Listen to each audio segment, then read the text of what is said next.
हालात नहीं देखे, हमारी तकलीफें नहीं देखी, हमारा भूखा पेट नहीं देखा, हमें गटर में उतरते नहीं देखा, हमें मार खाते नहीं देखा, हमें गटर में मरते नहीं देखा, 7,000, 12,000, 11,000 पे अपने बच्चों को पालते नहीं देखा, जिन्होंने हमें हमारी रोटियों को नहीं देखा, जिन्होंने अगर जाता था तो चुनाव के समय जाता था, क्योंकि चुनाव के समय हमारी उंगली में वो शक्ति होती है कि जिसे चाहे कुर्सी पर बिठा दे और जिसे चाहे जमीन पर पटक दे, किसी का भी अहंकार तोड़ दे और किसी भी गरीब को कुर्सी पर बिठा के उसके कलम में ताकत दे दे। राजनीतिक सत्ता वो चाबी है जो आपकी सारी परेशानियों का हल कर सकती है। राजनीतिक सत्ता वो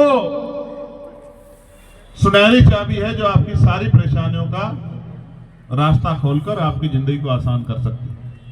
लेकिन हम लोगों ने इस बात को नहीं समझा, और जहां जहां समझा वहां हमारे दुख तकलीफें भी खत्म हुई और हमें ताकत भी मिली। लेकिन नौजवानों में तो भीम आर्मी आजाद समाज पार्टी के साथियों ने संघर्ष करके अब ये भावना पैदा कर दी है कि अब वो कोई और बटन नहीं दबाना चाहते, वो अपनी मुक्ति का, अपने लिए शक्ति का बटन, आजाद समाज पार्टी का बटन दबाना चाहते हैं। ये भावना नौजवानों में तो भीम आर्मी आजाद समाज पार्टी के संघर्ष से पैदा हो गई। आज ये देखो, जो बड़ी बड़ी पार्टियां कभी जाती नहीं थी, जिनके पीछे खड़े होकर लोग राजनीति करते थे, हमने पिछले 7-8 साल से संघर्ष करके एक नया ट्रेंड बनाया है कि अगर आज कहीं कोई घटना होती है तो सारी पार्टी भागने का कोशिश करती है कि जाओ जाके दुख तकलीफें दूर करो। मैं कुछ घटनाएं रख देता हूं। हाथरस की घटना हुई, कोई जाने को राजी नहीं था। मैंने और हिमांशु जी ने मोर्चा लिया कि हम लोग हाथरस चलेंगे। हम लोग हाथरस के परिवार से विकट परिस्थितियों में मिलने गए। मोर्चा लगाया गया कि पुलिस को किस तरह से, पुलिस की आंखों से बच के जाना है, और मोर्चा सफल भी हुआ। जब यहां पकड़े गए टोल पर सजारसी के, तो पुलिस के पकड़ने से पहले सरकारी बस में चले गए। सरकारी बस को घेरने से पहले कपिल जी के जरिए मोटरसाइकिल के रास्ते अलीगढ़ चले गए, और अलीगढ़ में जब मुख्य द्वार पे पुलिस खड़ी थी तो दीवारें को टाप के पिछले दरवाजे से अस्पताल चले गए।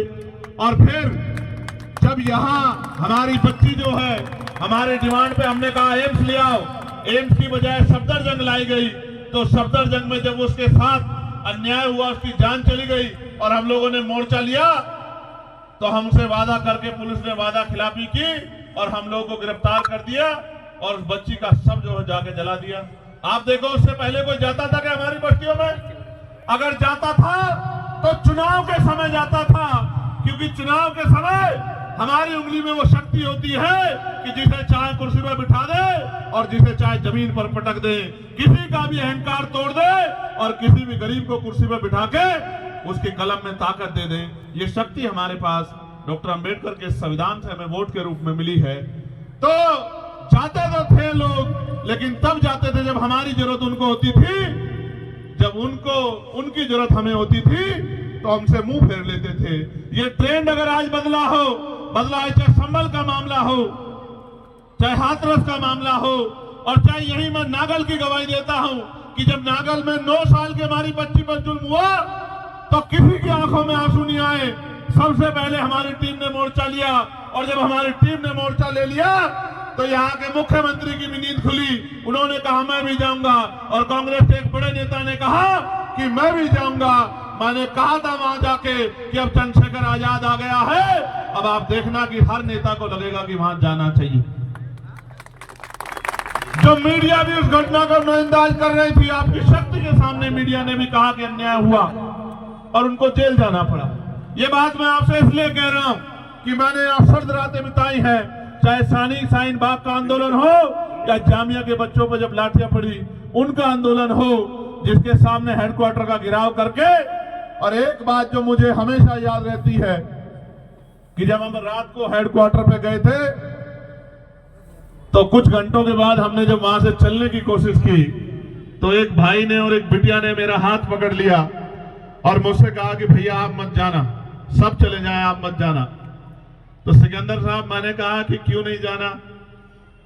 तो बोले आप चले जाओगे तो पुलिस हमें बहुत मारेगी, हम बेटियां हैं, आप हमारा अपमान होगा, आप मत जाओ।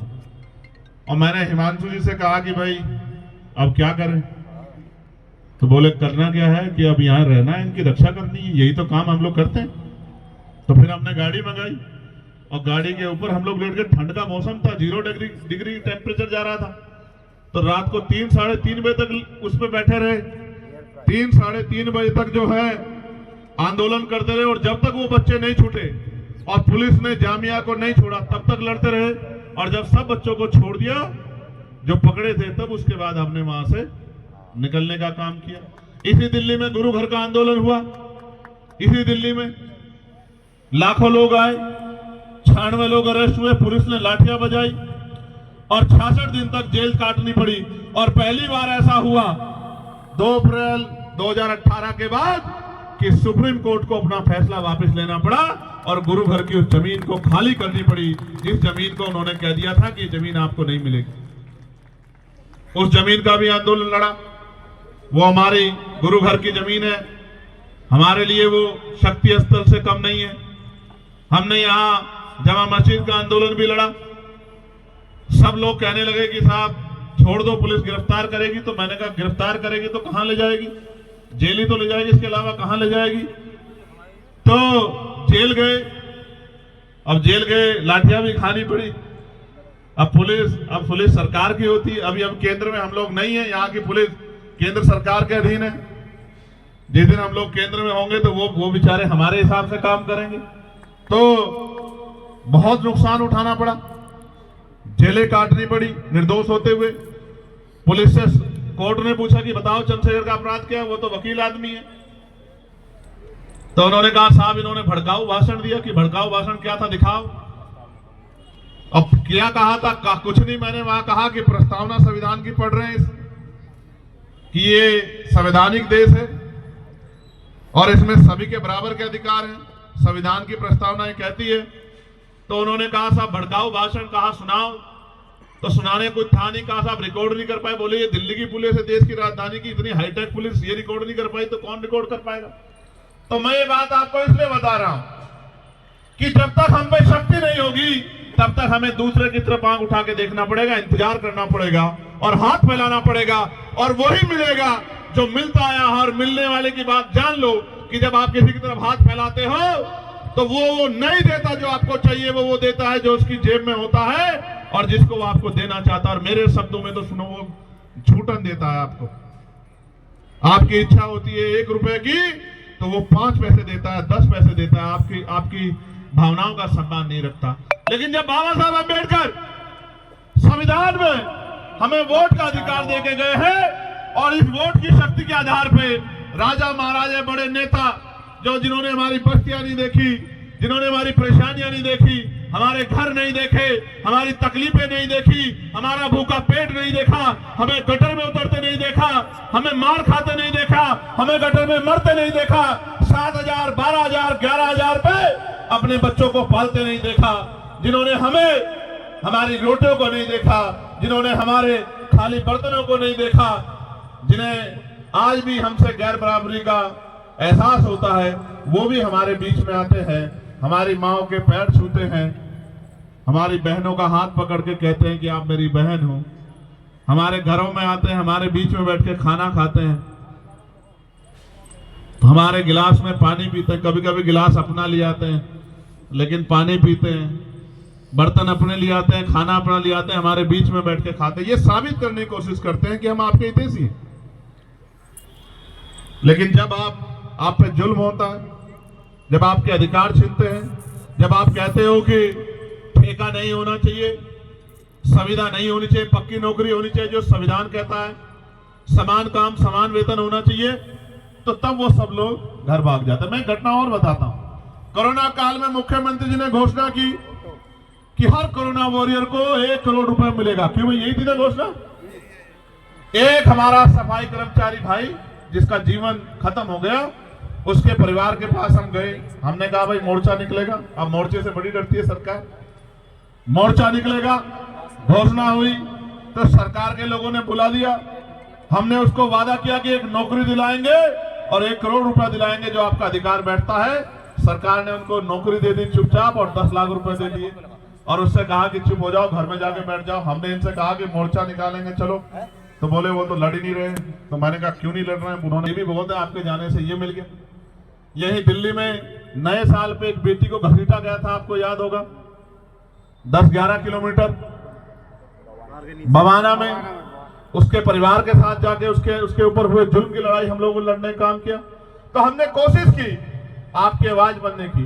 अब आप कोशिश करो हमें ताकत देने की। अगर आपने ये कोशिश कर ली, भाई सेंसर वहां खड़े हैं, मैं जिम्मेदारी से कह रहा हूं, अगर आपने ये कोशिश कर ली और अगर आपने एक मौका बड़े पैमाने पे नहीं छोटे पैमाने पे भी आजाद समाज पार्टी को दे दिया, भीम आर्मी को दे दिया, तो आप याद रखना, जब मैं अपने यहाँ चुनाव लड़ रहा था मुझसे कहते थे क्या करेगा अकेला चंद्रशेखर, तो मैंने कहा था कि डॉक्टर अंबेडकर भी अकेले थे, मानवर काशीराम साहब भी अकेले थे और चंद्रशेखर भी अकेला। एक मौका मिलने दे तो बताऊंगा पार्लियामेंट में।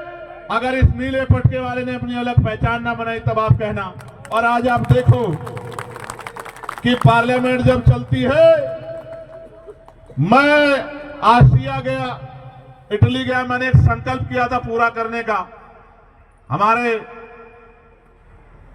धर्मगुरु हैं संत रामानंद जी महाराज जो शहीद हो गए थे, उनकी उस धरती पे जाके नमन करने का मैंने संकल्प लिया था।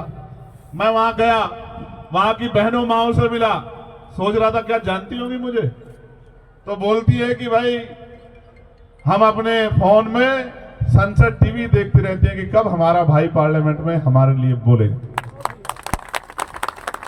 आप ये बताओ, आप भी सुनते होंगे और बहुत सारे लोग तो ये कहते हैं कि हमने पार्लियामेंट टीवी को इसीलिए यूट्यूब पे सब्सक्राइब किया कि हमारा भाई वहां बोलता है, हम उसको सुनते हैं।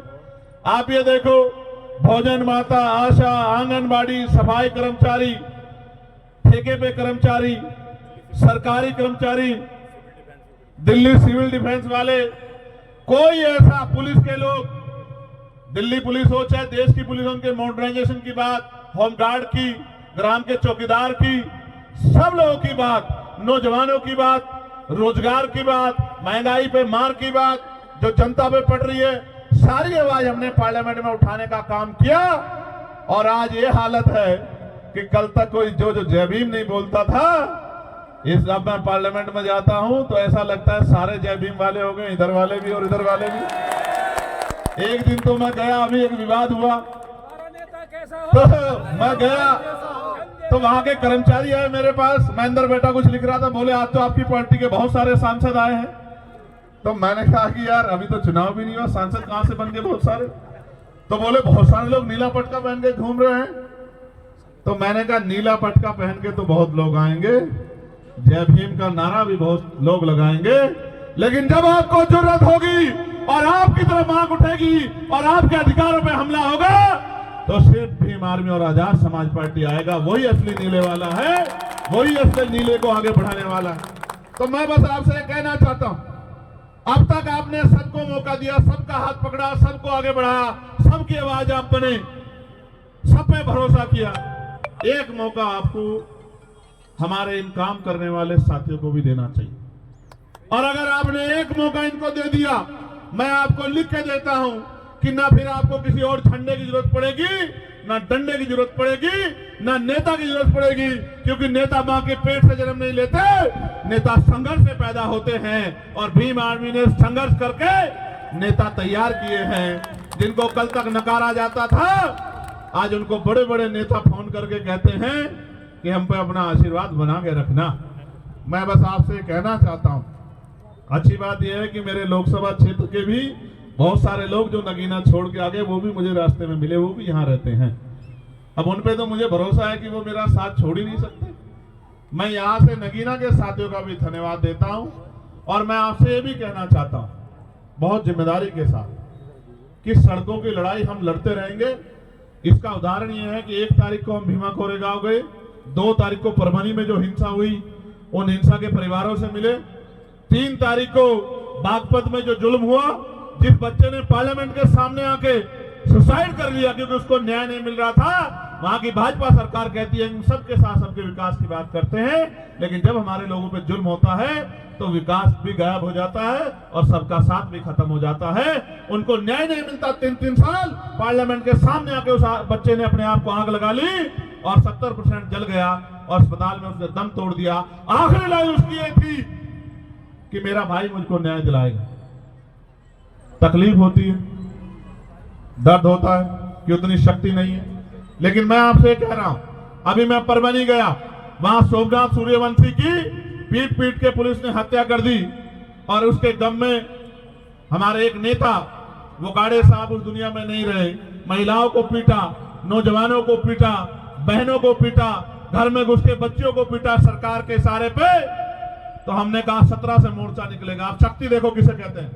मैंने कहा 17 से पैदल मोर्चा निकलेगा परभनी से और मुंबई मंत्रालय तक। तो कल चीफ मिनिस्टर के यहाँ से फोन पहुंच गया कि 6 तारीख को, मैं झूठ नहीं बोलता, आप पता करा लेना, 6 तारीख को दोनों परिवारों को मुख्यमंत्री ने बुलाया है कि मुख्यमंत्री जिनसे मिलना चाहते। इतनी शक्ति का निर्माण आज आपने पूरे भारत में कर लिया है कि आपकी एक आवाज पे सरकारों को सोचना पड़ता है। आप